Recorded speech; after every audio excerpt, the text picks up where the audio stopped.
the people of India have said very clearly that they did not like what Mr. Narendra Modi has been doing, his agenda, the way he ran the government, the way he conducted the campaign.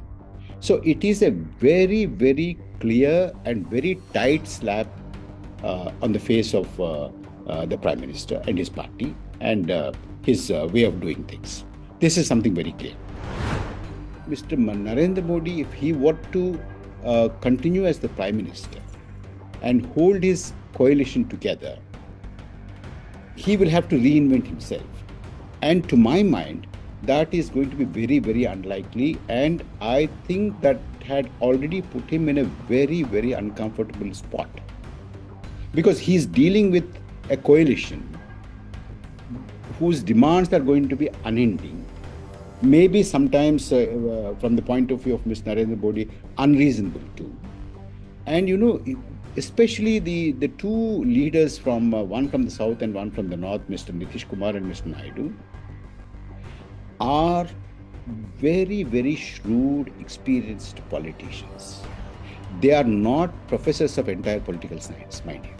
They are politicians. And, they are tacticians. They know when to move forward, when to halt, and when to withdraw, when to retreat.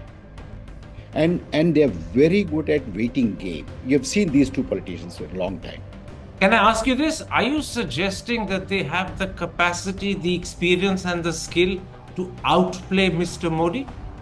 You see, I feel, outplay, definitely, because one.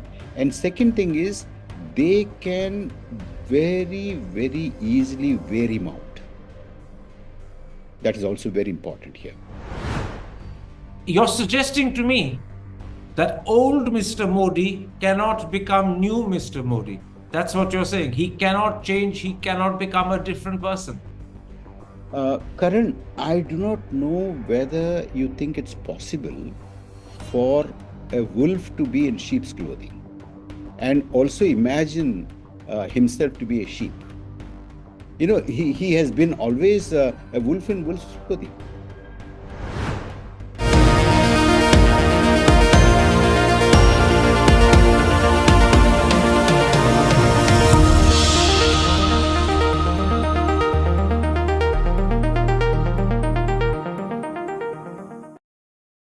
Hello and welcome to a special interview for The Wire. My guest today is perhaps the first analyst to have predicted that Narendra Modi would lead his party to its worst election result in 10 years, squandering in the process its Lok Sabha majority. And that's precisely what's happened. Joining me today to tell us how he views the full result and whether he detects a hint of an anti-Modi flavor is the well-known author, economist, and political commentator Parakala Prabhakar. Dr. Parakala is also Finance Minister Nirmala Sitharaman's husband. Dr. Parakala, let me begin by congratulating you. You got the election results spot on. I know at the time you were confident, but when the results emerged on Tuesday, were you also relieved? Yes, Karan, thank you very much. And thank you very much for having me on your show once again. And it's always a pleasure to talk to you and to be on your show. Well, it was more than a vindication or telling myself that I got it right, but it is more of a relief that now the country is not saddled with a Bahubali kind of a person as a prime minister, and the government which is got used to getting its way and riding that roughshod over political colleagues, political allies, and government colleagues, as well as the states. This is such a relief. Tell me this. The result is actually a very poor one for the BJP. It may be the single largest party with a fairly substantial lead over Congress at number 2 position. But the truth is the BJP has ended up with its worst election result in 10 years. The Prime Minister has squandered a 31-seat majority in the Lok Sabha, which he had. He now is 32 below a majority. He cannot form a government without his allies. There is no way the BJP can form a government on its own. How must he be feeling this morning? You see, there are some very important takeaways from this election, Karan. Whatever the Prime Minister and his colleagues, the party and the government pretend, I think the message will not be lost on them. Uh, you see, let's not for a while look at this as BJP versus other political parties. I mean, ultimately, in the parliament, that will play out. But then I've been, if you recall, I've been arguing that this election is not between one political party and another political party, one leader and another leader, or one alliance and the other alliance. So here, it is an election in which the people of India have said very clearly that they did not like what Mr. Narendra Modi has been doing, his agenda, the way he ran the government, the way he conducted the campaign. So it is a very, very clear and very tight slap on the face of the Prime Minister and his party and his way of doing things. This is something very clear. And, now the Mr. Narendra Modi, if he were to continue as the Prime Minister and hold his coalition together, he will have to reinvent himself. And to my mind, that is going to be very, very unlikely. And I think that had already put him in a very, very uncomfortable spot because he's dealing with a coalition whose demands are going to be unending, maybe sometimes from the point of view of Ms. Narendra Modi, unreasonable too.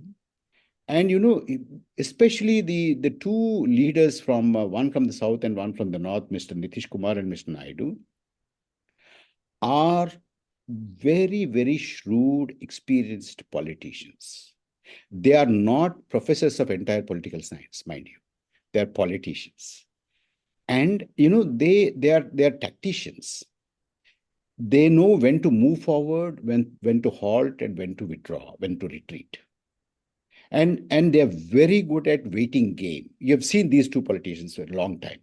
Can I ask you this? Are you suggesting that they have the capacity, the experience, and the skill to outplay Mr. Modi? You see, I feel, yeah, outplay, definitely, because one. And second thing is, they can very, very easily wear him out. That is also very important here. You see, Mr. Narendra Modi, if you look at his political career, starting from Gujarat, he always headed Narendra Modi government, not BJP government, even in Gujarat. And when he came to Delhi, also it was Narendra Modi government, not a BJP government, leave alone NDA government. And this campaign has been a Narendra Modi campaign. This government was projected as Narendra Modi government, and his campaign was Modi guarantee campaign. Abki bar 400 par is also Modi kind of a thing. Therefore, and if he has to run a government not as Modi government, not even as a BJP government, but as a coalition government, as an NDA government, this will test all the skills that he has. I do not think that is going to be possible. You're suggesting to me that old Mr. Modi cannot become new Mr. Modi. That's what you're saying. He cannot change, he cannot become a different person. Karan, I do not know whether you think it's possible for a wolf to be in sheep's clothing and also imagine himself to be a sheep. He has been always a wolf in wolf's clothing. Therefore, to completely have a makeover inside out of a persona, and then from starting from morning till night, receiving the laundry list of wishes and demands and fulfilling them, and then sleeping and early morning getting again up with another fresh laundry list of wish. I think that this is not going to be the kind of thing that he was used to and he would be prepared for. Let me then ask you two questions. You're suggesting problems will start from the very moment this government is sworn in. How long can it last? You see, I'm saying something very counterintuitive here. First of all, I still have serious doubts if an India government with Mr. Narendra Modi as the head is still a possibility or not. I mean, these things can they look in the realm of possibility, but then when it comes to really seeking the mandate from the parliament, I don't know whether it'll hold until then, because the demands from these allies are going to be tortuous demands. So Will you're they so you're accommodate? forgive me interrupting, but you're suggesting that even if the government is sworn in 3 or 4 days by the president, when they take a vote of support in parliament, they could fall on the floor of the Lok Sabha. It is a possibility. Another possibility is that there could be demand for change of stewardship, and probably then the BJP can save the government, NDA can save the government without losing the allies. That's another possibility. Where will that demand come from? From the Naidu Nitish Kumar side, or will it come from within the BJP, or might it come, as some people are speculating, from the RSS? Um, Current, we do not know exactly where it's going to be, where it's going to originate from. But then it is a possibility that the allies, I'm not going to name the names here, allies might say, look, we do not want A, B to be there in the cabinet, or we want B or C to be in the cabinet, or something like that. And then, make it so difficult. See, what I see, a clever, very consummate tactician that we see, now India is full of them.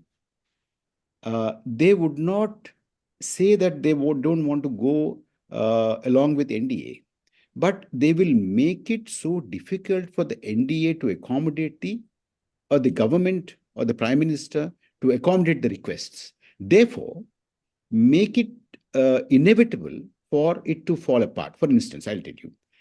Suppose if one of the allies demands 4 or 5 important portfolios, and then also makes it a precondition that A or B or C should not be there in the cabinet with that particular kind of a portfolio or a department, then you think the present dispensation in the BJP, the leadership in the BJP, will be able to accommodate that in the interest of the survival of the government, or would say, is there anybody else who can really, do business and, have more winning manners, who can really cobble things together, maybe even break the ranks of India Alliance, either on regional lines or whatever, that there is a possibility of exploring that. If not, and then when that happens, the demand from within the party and of course the Rashtriya Swayamsevak Sangh also could be aid at that stage. Now, it all depends on who bells the cat first, whether it comes from outside BJP or from within BJP or from the Parivar, the mentor of the Parivar. But you're suggesting that once the cat is belled, whether it happens from within the BJP, whether it happens from the Sangh Parivar, whether it happens from one of the allies, once the cat is belled, you're suggesting there will be an increasing focus of agreement that maybe Mr. Modi doesn't have the skills to run this difficult situation, and someone else may be preferable, not just in handling the complexity of a coalition, but also preferable to the allies. Yes. Karan, I'll bring in 2 more elements here.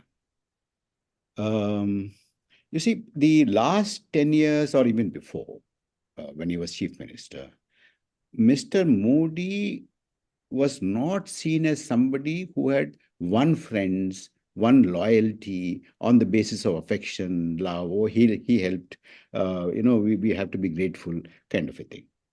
Then when he were to be in trouble, I do not think from within the party or outside within the alliance partners, there'll be anybody who would feel, oh, he's in difficulty. Let us help him out.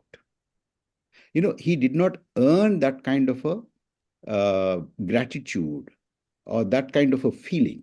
This is one.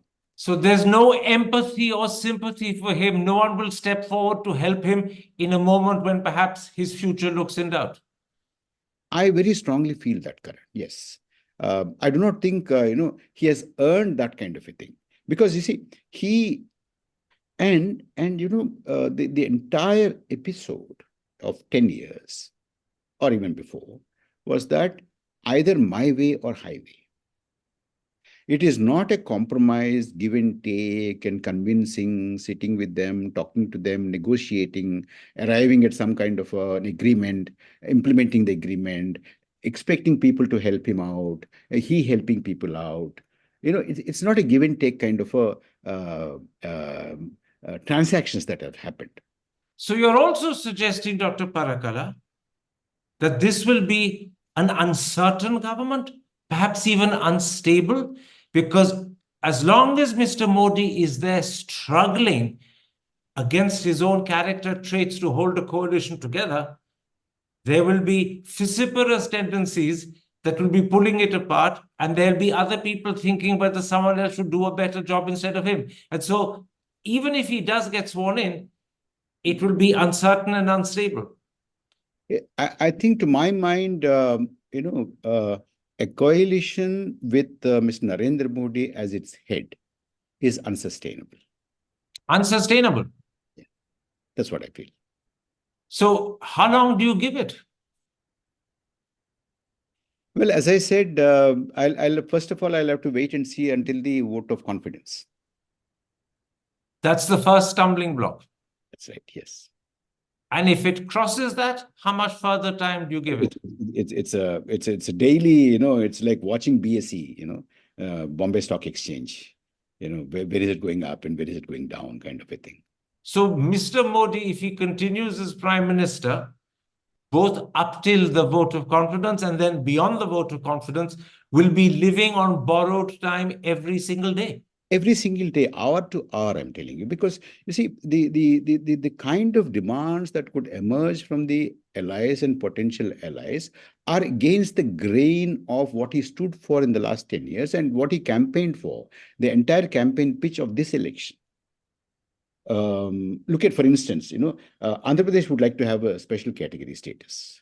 And remember, Mr. Naidu walked out of NDA alliance in 2018 precisely on issues like special category status for Andhra Pradesh. And Bihar also would like to have that kind of a package or a status or whatever. And of course, there are many other things. And then, of course, there are issues like a Muslim reservation, caste census, and then the Uniform Civil Code. Is it conceivable for you to see Mr. Narendra Modi somewhat like Atal Bihari Vajpayee, who could say that let us park Uniform Civil Code and other things, and like they did it in Uniform Civil Code, Article 370 and Ram Janmabhoomi, park them aside and go for a common minimum program kind of a thing. Is it conceivable? You're saying it's not? It is not. It is not. It's a rhetorical question. Let me ask you a different question. One of the things that come instinctively to Mr. Modi is anti-Muslim rhetoric.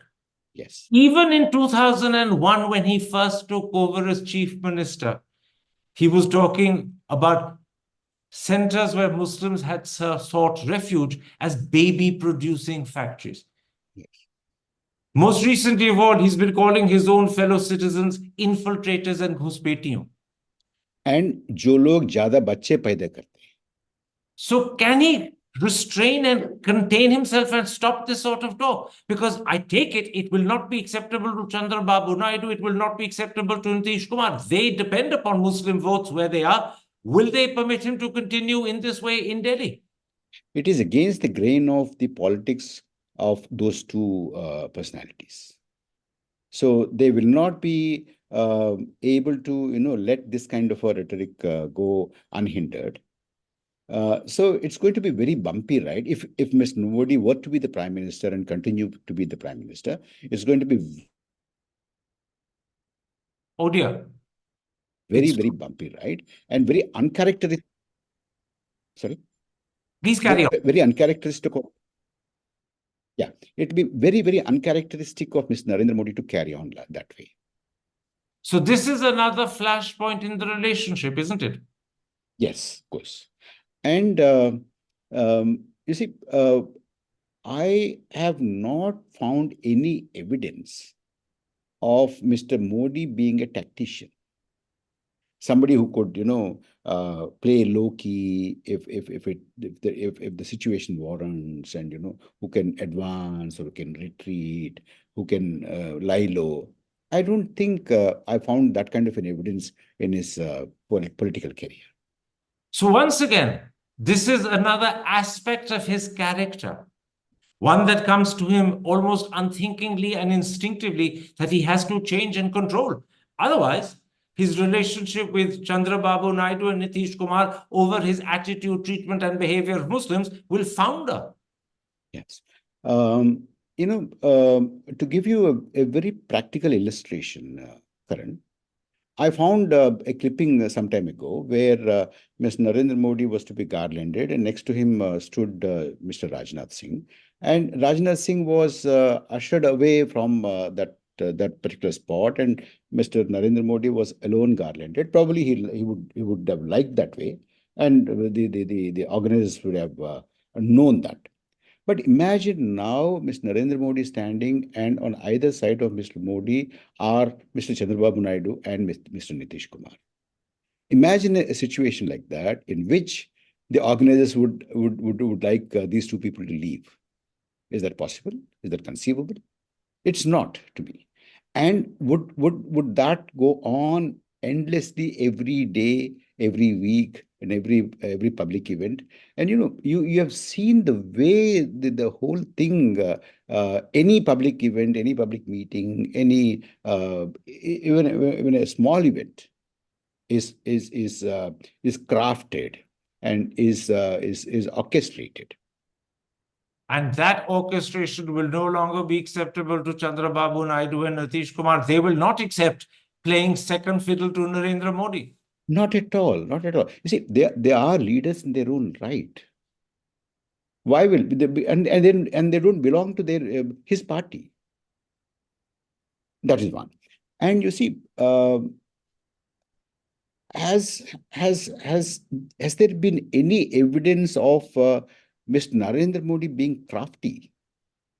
It is upfront always. He doesn't know how to be crafty. Crafty, yeah. I mean, I've not found evidence. And if suddenly, there is a reinvention and a makeover, I cannot say. But so far, you have to go by what you have seen for the last, 20, 24 years. Let me put this to you. So far, we're speculating about a situation where someone bells the cat, whether from the RSS, whether from within the BJP, whether from the allies, and Mr. Modi is gently, I'll use that phrase carefully, eased out, because he cannot handle this situation. If that doesn't happen, if he insists and he's obstinate and he decides he's not going, what are the chances that Chandrababu Naidu and Nitish Kumar may themselves walk out? There's a huge chance of that. There is a possibility of that. In fact, just not a possibility, there is a probability of that. A probability as high as that? Yes. In which case? But in the first instance itself, Karan, let me tell you that if you were to ask me, would Mr. Narendra Modi head this kind of a coalition to start with and win the vote of confidence in Parliament and continue? To me, it's very unlikely. Absolutely. And you said that earlier. Tell me this. If Chandrababu Naidu and Nitish Kumar walk out, and you said there's a very high probability that they will, I take it they'll walk to the other side, to the India Alliance, after all. Or do we go to another set of elections? We do not know how that's going to play out, but it's very unlikely that the NDA would lose power just for one individual. But then it will have a minuscule majority. they'd have lost something like 28 seats. If Chandrababu Naidu with 16 and Nitish Kumar with 12 walk out, they'll be reduced from 294 to 266, if my maths is correct. No, if you leave out the other allies other than Chandrababu Naidu and Nitish Kumar, leave the other ones, even with Nitish Kumar and Chandrababu Naidu, the government is going to be in a minority, isn't it? One.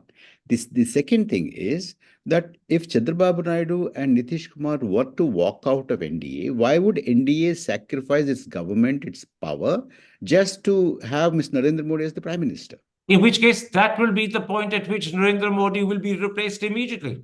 Yes, that's a very, very likely situation. Very, very, very huge probability, Karan.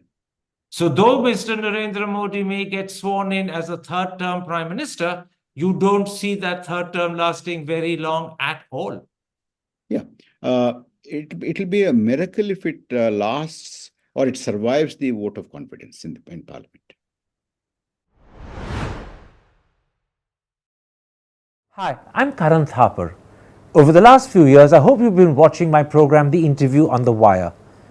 During that period, I've interviewed doctors, politicians, businessmen, scientists, authors, and even the occasional Nobel laureate. For me, it's been exciting. I hope it's been enjoyable for you. But these, as you know, are tough times, and if this program is going to remain bold, independent, and sometimes even defiant, then I think we need your support. At the end of the day, it's a truism, but editorial independence is best defended by the viewers. So if you would like this program to remain the way it is, forthright, outspoken, and interesting, then would you consider supporting us? All you have to do is to click on the description at the bottom. But more than anything else, I hope you will continue to watch the interview. Your viewership means an awful lot to me.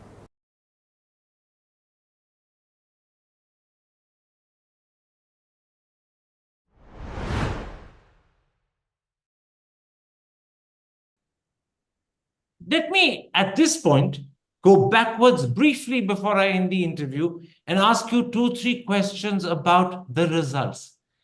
Right across critical states of the Hindi heartland, Uttar Pradesh, Rajasthan, Haryana, even Jharkhand, the BJP lost seats. This was its stronghold. This is where they thought they would be gaining seats. This is where they've suffered their worst losses instead.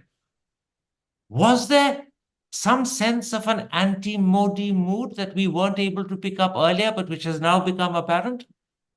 Yes. In fact, that is something which I've been saying for a long time, Karan. On your interview also, I've said it many times, that, in the country, a Modi fatigue has set in. And, there are two ways of looking at an election result. One, of course, very technically at the numbers. The other one, the more intangible. Numbers are tangible, but more intangible is the chemistry. If you look at the intangible, there is a complete, total, very clear rejection of the Hindutva politics of Ms. Narendra Modi, especially in the places the states that you have mentioned, because that is where Hindutva politics really, really played out.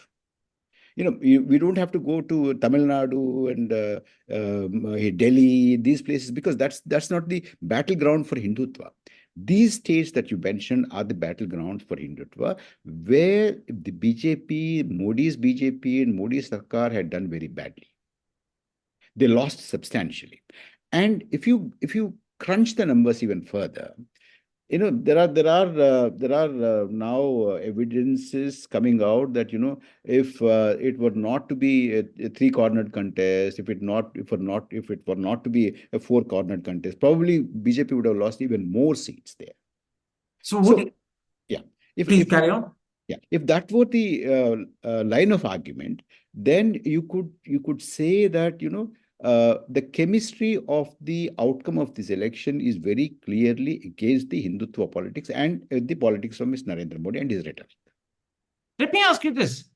Clearly, this is a political setback for Mr. Modi, but do you also detect a personal element in the way the country voted? They voted against him politically. Were they also saying, no, you're not the sort of person personally we would like to see continue as Prime Minister? Was there a personal element, a hint of a personal element in the way the North has voted in particular?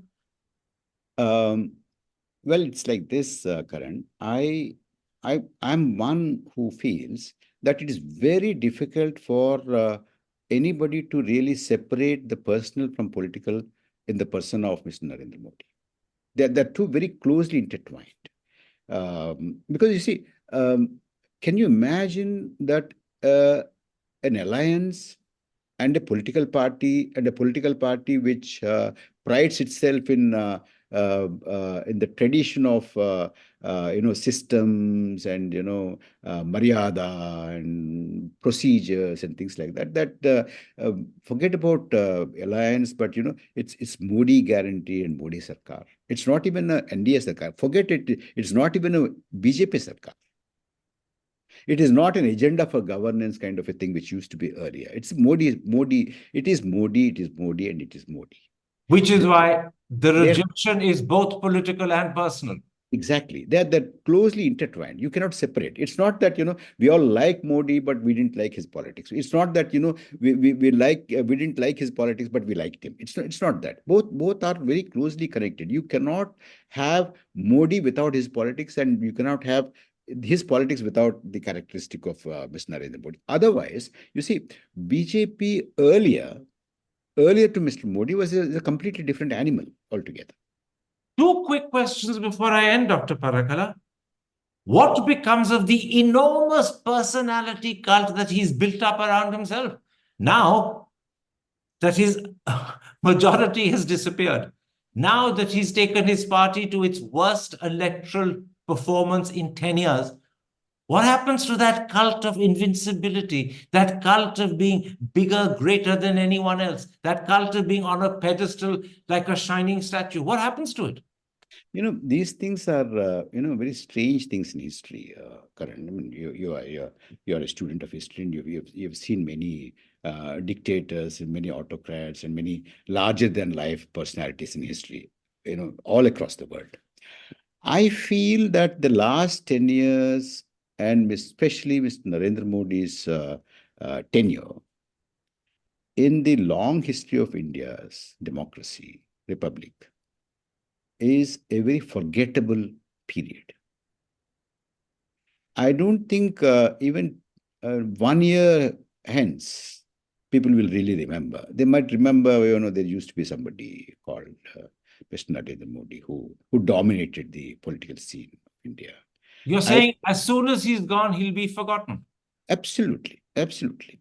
Mr. Vajpayee was forgotten even by the BJP. You don't find Mr. Vajpayee very prominently in their website itself. And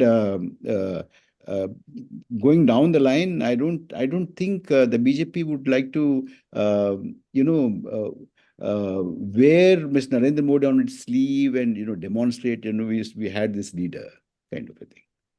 My last question, what happens to this claim of not being biologically born? What happens to this claim of being a Desi immaculate conception? What happens to this claim of being sent by God to do God's work? Those are all things he said. What happens to all of that? Because it looks, if his majority has been removed and lost, that God may have turned his back on his messenger. That's right. That will most probably become a matter for people to laugh and remember and lighten their conversations. That's all is what is going to remain from this era. Dr. Parakala, thank you very much for making time for me. Thank you very much in particular for sharing what you believe is likely to be the future of the government, assuming, as you suggested, it is actually formed, assuming it survives the vote of confidence, both of which you said are real stumbling blocks. I thank you for this analysis. Take care. Stay safe. Thank you, Karan. Hi, I'm Karan Thapar. Over the last few years, I hope you've been watching my program, The Interview on the Wire. During that period, I've interviewed doctors, politicians, businessmen, scientists, authors, and even the occasional Nobel laureate. For me, it's been exciting. I hope it's been enjoyable for you. But these, as you know, are tough times, and if this program is going to remain bold, independent, and sometimes even defiant, then I think we need your support. At the end of the day, it's a truism, but editorial independence is best defended by the viewers. So if you would like this program to remain the way it is, forthright, outspoken, and interesting, then would you consider supporting us? All you have to do is to click on the description at the bottom. But more than anything else, I hope you will continue to watch the interview. Your viewership means an awful lot to me.